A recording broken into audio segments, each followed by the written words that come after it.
But prosecutors say that dashing public persona hides a much darker truth, that Simpson is a violent man who beat his wife.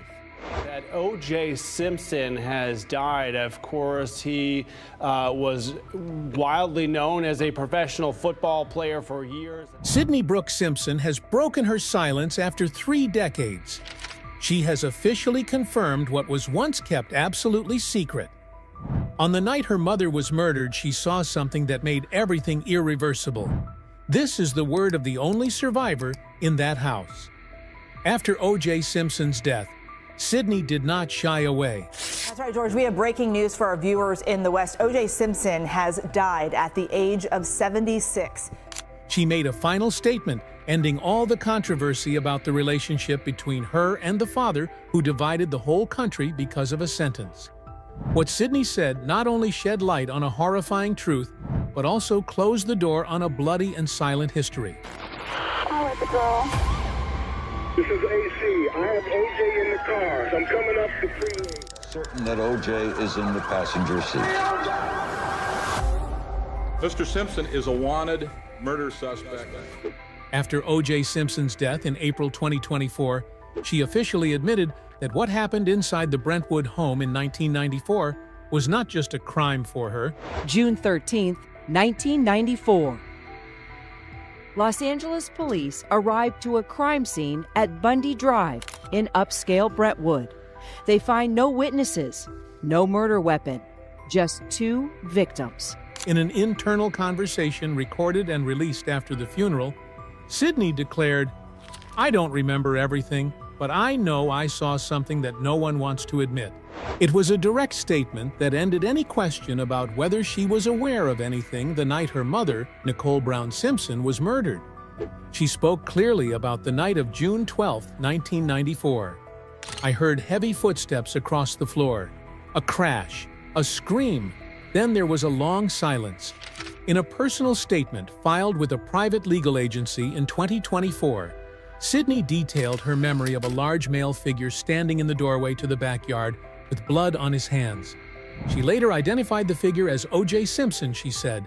"I knew it from that day on," she said, "but no one would let me talk about it. I had to learn to erase the memory as if it didn't happen." Since O.J. Simpson's death, Sydney has decided to release all of the documents she has kept over the years. Among them is a 2019 private statement she wrote after a face-to-face meeting with O.J. in Florida. During the meeting, O.J. gave her a copy of the book, If I Did It, and said, "You should read this. You'll understand me better." Sydney wrote in her document, "I felt like he was confessing. He didn't have to say it out loud. The way he looked at me when he said it, I knew it. That was the last time I saw him." After that meeting, Sydney cut off all contact.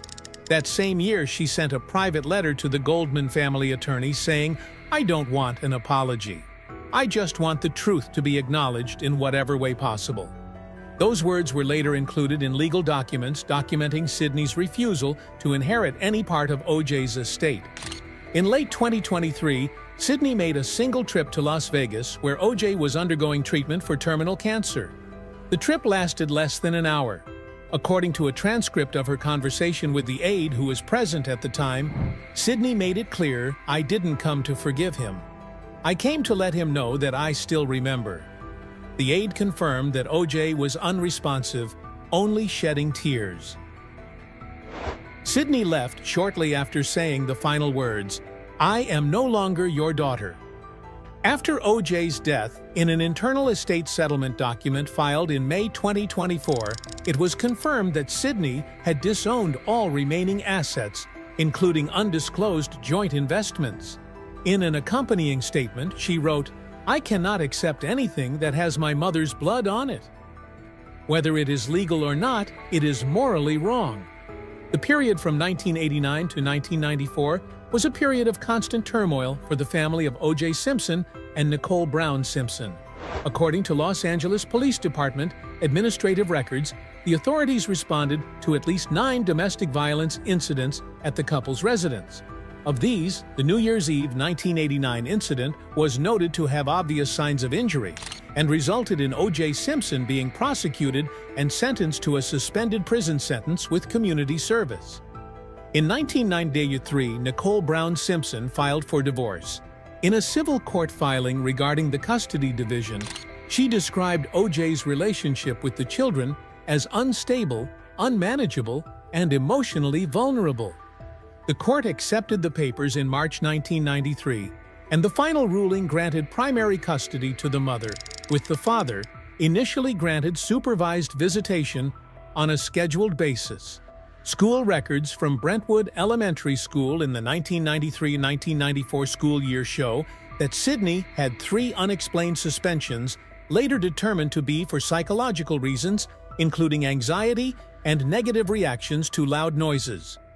Internal documents from the school counselor at the time show that Sydney once requested a change of class because she did not want to sit near the door. On the night of June 12, 1994, when the murders occurred, Sydney and her younger brother were at their mother's house. According to the crime scene investigation team, both children were found safe in a second-floor bedroom. Nonetheless, a note from a social worker who provided psychological support after the incident stated that Sydney had awoken in the middle of the night to hear noises and voices. The note, which was included in the Los Angeles County Family Court's emergency intervention file, shows the direct impact the incident had on her mental state. Soon after the incident, custody of Sydney was transferred to her mother's family, specifically Nicole's mother, Juditha Brown. A 1995 Child Protective Services monitoring report showed that Sydney had difficulty adjusting to her new school environment and often refused to interact with strangers. She was transferred to a smaller private facility to reduce social pressure. A 1996 medical report from the family's personal therapist confirmed that Sydney had signs of post-traumatic stress disorder, and a 2-year course of treatment was prescribed. Sydney did not participate in any public hearings or television appearances related to the case in the years that followed. According to records forwarded by the California Orphans Association, she refused to appear at any official memorial service, including the 5th anniversary of her mother's death in 1999, but an invitation from her extended family. In a student behavior assessment report from Gulliver Preparatory High School, where Sydney attended from 2000-2003 in Florida, the homeroom teacher noted, "Students maintain a social distance, often avoiding topics related to family or personal events." Accompanying administrative records show that the family proactively requested that the student's identity be kept confidential during out-of-school events to limit public attention. A 2004 document from an independent psychological counseling organization said Sydney continued individual therapy sessions through 2006, focusing on topics related to trust and personal boundaries. A final assessment determined that the subject had made significant progress in emotional control and the ability to build a life separate from her family history. Sydney Brooke Simpson grew up in what most internal review records describe as a sustained, stressful environment. Throughout that time, she has shown no overt signs of any intention to re-establish traditional family relationships. Administrative and professional documents confirm that her choice to remain silent was not a random reaction, but rather an adaptive mechanism developed early in life to cope with the extraordinary psychological effects that persisted for many years. Unrestable youth. From 2004 to 2008, Sydney Brooke Simpson attended Boston University, majoring in sociology with a concentration in criminology and deviant behavior. Her academic record shows that she completed her degree on time with a grade point average in the top half of her department. In her thesis, Sydney focused on the psychological consequences of media-involved family murders on children using real-life examples, but did not mention the case involving her parents. In 2009, Sydney moved to Atlanta, Georgia, to work for a nonprofit organization that supports youth who have experienced domestic violence. Her employment contract lasted 14 months. In her personnel file at the time, her manager described her as professional reserved, but with a strong empathy for cases involving childhood trauma. During 2010-2012, Sydney entered into a formal relationship with Stuart Alexander Lee, a British citizen living in Florida. In a 2017 civil investigation related to a separate property dispute, Stuart provided a statement about the period of living together with Sydney. The statement stated that Sydney frequently suffered from sleep disturbances, maintained a state of psychological defense, and refused to participate in large social events. She expressed a clear view on keeping her personal and family background private and asked her boyfriend not to mention the name O.J. Simpson under any circumstances. This statement was assessed as legitimate and accurate by the Florida Federal Attorney's Office. During 2013 to 2016, Sydney dabbled in real estate investing. According to the Florida Registry of Corporations, she co-founded a limited liability company that acquired and renovated older homes in the St. Petersburg area. The business began to generate steady profits in 2015. All transactions and activities were conducted under her full legal name, Sydney Brooks Simpson, marking the time when she stopped using a pseudonym or alternate identity on official documents. Also in 2016, Sydney was confirmed to have enrolled in an online forensics course at a private university in California. According to her academic records, she completed the short course, which lasted 8 months, with an A grade. There is no indication that she intended to pursue a career in the criminal justice field, but her course selection reflects a particular interest in the topic of family crime with lasting psychological trauma. Since 2017, Sydney has refused all requests to appear on media programs related to the O.J. Simpson case. According to statistics from 2 major media agencies in the United States, at least 16 requests for television programs, podcasts, and personal interviews have been rejected in writing. In her response, Sydney cited the need to avoid reactivating traumatic experiences and protect legitimate personal boundaries. In addition to her business, Sydney maintains anonymous social sponsorships in the field of caring for orphans who have witnessed domestic violence. Her 2019 tax records show that she was the primary sponsor of a free legal counseling program in Tampa, Florida, for women and children affected by domestic violence. This period also marked the time when Sydney severed all social ties that had media elements or involved relatives on her biological father's side. In the Internal Financial Reconciliation Report submitted to the bank in 2020, the family description section clearly stated no related parties on the father's side. All administrative and financial data from this period show that Sydney maintained a strategy of living anonymously, strictly controlling access to personal information, and focusing entirely on building an independent career foundation. In documents filed by his personal lawyer from 2021, the goal is described succinctly: to be autonomous, separate, and not to be defined by someone else's past. Reborn in the desolation. Since early 2017, Sydney Brooks Simpson has been working to build the legal and financial foundation for JMI Investment Properties, a real estate company that bears the initials of its 3 founding shareholders, of which Sydney is the majority shareholder and CEO according to its registration with the Florida Department of Business. The company operates in the field of renovation leasing and long-term ownership of residential real estate in the Tampa Bay area, St. Petersburg, and several inland counties. Independently audited financial statements in 2021 show that the company's total net worth is more than $3.1 million, an average growth of 17% per year since its inception. Credit records released by Equifax in the third quarter of 2022 show that Sydney maintains a stable financial position with no risky loans, and all properties owned are in her personal name, not held in trust through a third party.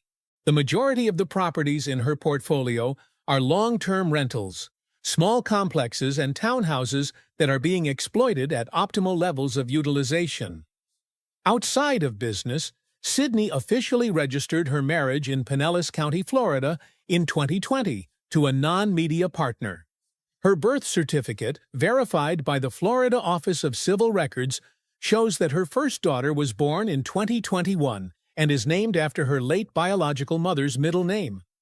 Legal documents related to guardianship and health insurance are structured as separate assets, reflecting the intention to build a completely independent family ecosystem legally and financially. In 2022, Sydney and her brother Justin founded a new restaurant business in downtown St. Petersburg. According to a report from the Florida Department of Commerce, the establishment operates under a franchise model and has registered intellectual property rights for the brand. Operating reports for the first half of 2024 show that the model has met its expected financial targets with stable gross profit margins and no legal disputes. Sydney has been represented legally by an independent law firm since 2016. All civil proceedings, including property transfers, child protection, and business contracts, are conducted through formal legal documents. In the files kept at this law firm, it is confirmed that Sydney maintains a personal privacy by choice status, which means that all forms of identity disclosure are restricted during external administrative and financial proceedings. Since 2019, all invitations to appear on television shows, panels, or interviews have been responded to by legal representatives with a uniform refusal. In addition, Sydney has requested to be removed from the invitation list of 3 national documentary production units planning to recreate the case related to Nicole Brown Simpson. The reason for the refusal is stated in the document: to maintain privacy and protect the family from exposure to sensitive content. Administrative, financial, and legal data collected from 2020 to 2025 show that Sydney maintains a stable standard of living, builds a comprehensive independent foundation, and develops a legal protection system to maintain control of personal information. All external activities are conducted through third parties with no signs of media cooperation or direct communication with the press, regardless of size or sector. From the above data, it can be asserted that Sydney Brooks Simpson has restructured her entire personal, legal, and financial life in a way that completely separates her from the background that has bound her identity for 3 decades. There is no indication that any element of the O.J. Simpson name is maintained in her current records. The entire new life structure is built on a foundation of individuality, transparency, and legal consistency. Legacy and final termination. On April 10, 2024, Orenthal James Simpson died in Las Vegas, Nevada, from complications related to late-stage prostate cancer. According to records from the local medical examiner's office, the illness lasted 14 months and was monitored by a private medical team. All funeral arrangements were made in-house with the list of next of kin listed on the death certificate, not including the name Sydney Brooks Simpson. In the estate documents prepared by O.J. Simpson's law firm and filed with the Clark County Probate Court, Sydney was not named as a beneficiary in any of the estate or financial trusts. Instead, a copy of a disclaimer signed by Sydney was attached to the estate stating his personal position. "I disclaim all rights to any portion of the estate, whether directly or indirectly, of O.J. Simpson." The document was legally authenticated and dated 3 months before Mr. Simpson's death. A personal statement signed by Sydney, included in a separate document released by her law firm in May 2024, clearly defined her position on her final relationship with her late father. The statement consisted of 6 paragraphs, the last of which read, "I retain the right to choose what memory will survive in my life. I choose to keep my mother." According to legal documents, Sydney has taken all necessary administrative steps to remove herself from the trusts that O.J. Simpson established between 2011 and 2013. These trusts were established to manage her long-term assets, including real estate investment holdings and personal interests in intellectual property. The removal from the trusts was done through a legal waiver, which is permanent and cannot be revoked or appealed. Records from Wells Fargo Bank, which manages Simpson's passive assets, show that the entire portion that could have been transferred to legal heirs was retained in the undispersed estate, which Sydney and her brother both refused to receive. According to a confirmation letter issued by the bank in June 2024, this portion of the estate will be processed under a disclaimer of beneficiary mechanism and redistributed according to Nevada law. According to the Personal Information and Communications Monitoring Report from privacy protection firm ID Authority, Sydney continues to maintain a high level of personal data monitoring, not allowing her name to appear in data analysis related to O.J. Simpson's estate persona or public communications. All records, identities, and ownership related to Sydney are encrypted and protected by permanent confidentiality provisions. Sydney has completed all necessary legal, financial, and personnel procedures to completely withdraw from all matters related to O.J. Simpson, renunciation of inheritance rights, cancellation of representation rights, cutting off funeral contacts, refusing media responsibilities, and keeping his identity completely confidential are a series of continuous actions carried out systematically organized and legally confirmed. During this entire process, there has been no sign of reconciliation, restoration of relationships, or adjustment of personal stance. The confirmation documents, signed by Sydney herself, along with a series of administrative measures, put a definitive end to her relationship with her late father. She chose a clear option: no reconstruction, no maintenance, no acceptance.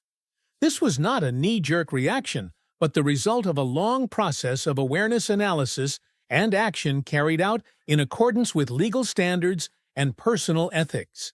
Sydney Brooke Simpson has chosen to step out of the shadow of her famous and controversial father with clear, cool, and consistent decisions.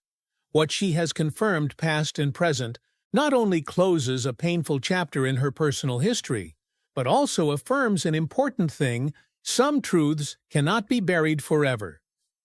If you feel this story provides a necessary perspective on the real consequences of family tragedies that span generations, please like to support serious content, share to spread in-depth information, and subscribe to our channel so you don't miss out on other stories waiting to be told. Don't forget to leave a comment below, because every perspective is valuable.